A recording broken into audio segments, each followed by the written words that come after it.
This is my pick for the best starting location to build your first base in Enshrouded. The main reason for this, which is this room that you can see right here, it actually starts almost like this. It starts less tidy, and I'll show you how to tidy it in a second using this extra room that we get. But one of the main reasons is all you need to do is put a fireplace in there, and you are going to be immediately on comfort level 19 without even adding any decorations of your own. That's because this place will, at the very beginning of the game, contain things like the bathroom. It will be a broken bathroom. It looks nice as this one. It has lots of things already within the base that you will not have access to until you unlock the carpenter. In addition to that rather large advantage, it also comes with several buildings that are ready for you to use. It just requires a little bit of tidying up. To find this spot, all you need to do is get to the ancient spire, come to the top of it, and we're going to head, as you can see, straight out to the west. It is very much as simple as gliding over. Even with the very first glider you get in the game, it is extremely simple to reach this zone.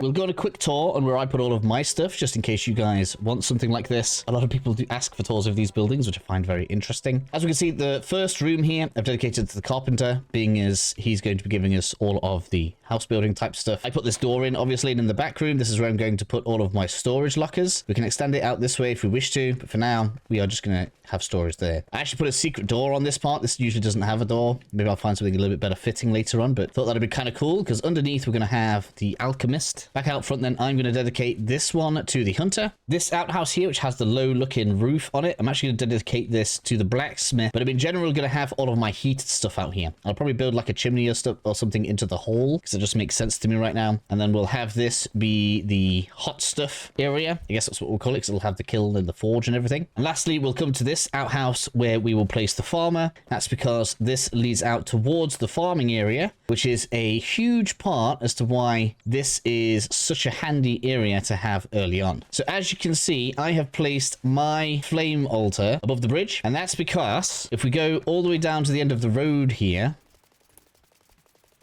I'll be able to show you that we actually get to encompass the whole of the farm from that spot. And we actually get quite a lot of the hill. There is, in fact, flint on top of that hill as well, which is just outside of the borders, which is pretty handy. This is the maximum level flame altar, and I wanted to do that just to make sure that we had pretty good space. In addition to all of this, we also get a good amount of this flattened area. So if you wanted to flatten some of this out and build maybe some of your own land, you could do that. And if you guys are aware of what happens with the rake, we can actually use some of these flower beds here, spread them out to have much nicer and verdant looking flower beds if we wish to. If you don't know why the farmland is so important and why this is actually an extremely useful thing to have, let me know down in the comments. I can do a farming guide for you guys, but basically it's going to mean that anything that can be farmed, we have such ample space for it, it's not even funny. To get this base up and running, if you are the kind of person like me that doesn't necessarily have the mind to build complex looking buildings like this, and so you want to tidy them up, we're going to go through a few strategies for that now. Make sure you have at least one block equipped and your build hammer, because you're going to be wanting those. To start with, what I actually recommend doing is just taking off a block. So we're going to remove a block here. That's going to tell us that this is plant fiber roof block, which is kind of handy because that's exactly what we have. So we're going to go ahead and we're going to take a load of this off, and we just basically want to get rid of all of these unneat parts so that we can fit in our own roof in a second. With it neatened up a little bit, it's not perfect, but we've got most of the broken parts off. We can obviously go into our build menu now, get onto the roofs,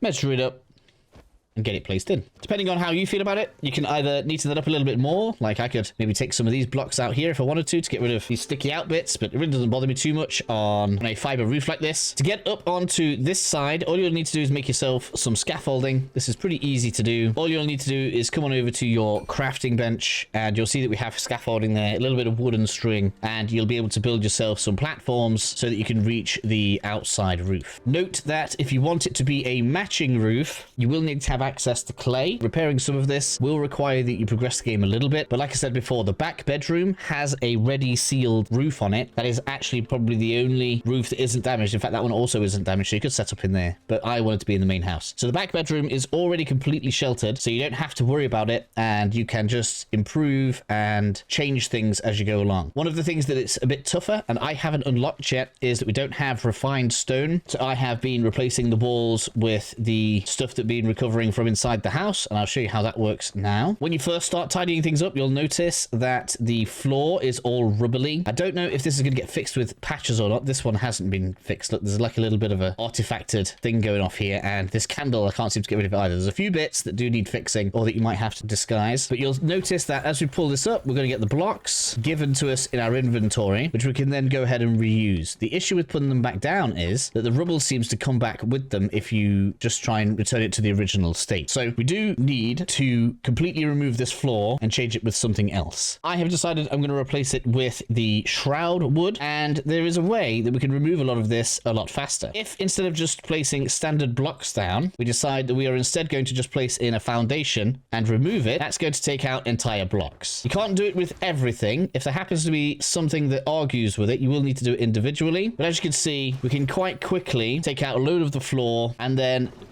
we will want to switch to the roof instead so that we have something a little thinner. And now we can place the shroud wood floor. Be aware that if you try removing something that you don't have the technology for example, if I remove this bed, because I haven't built this bed myself, you can see here, this will dismantle the bed. I'm going to leave it there for now because I don't want to build a new one. Whereas the one that I've actually upgraded, this will actually allow me to pick it up. As you're tidying up, make a call as to whether or not it's something that you can replace when you are breaking stuff down. Because if, for example, like you come into here and when this first starts out, there's like a bath with a skeleton in it and this kind of thing, maybe wait until you can actually build your own bathroom so that you don't lose the high comfort level as you are decorating. We can do the exact same thing with the walls as well. So I can place the foundation here, remove it, and then we have taken away a load of the wall. I'll go ahead and I'll just fill this in with the stuff that we was using before. Because I didn't do it specifically before I had access to this, before you start deleting walls, make sure you just remove one block, because if that doesn't give you the block back, you may want to wait until you have access to this block, but it unlocks pretty easily as well. If you want to know how to unlock new build materials, there are two methods. All you do is progress the character quest lines or acquire new materials, and that is basically the way that that works. So if you don't have a material yet, it's because you haven't progressed the game in. So pretty simple to get a hold of these kinds of things. Just be careful when it comes to removing stuff, otherwise you might end up with some holes you'll have to get a little bit creative in replacing if you are the kind of person that can't stand having little gaps and stuff in your house.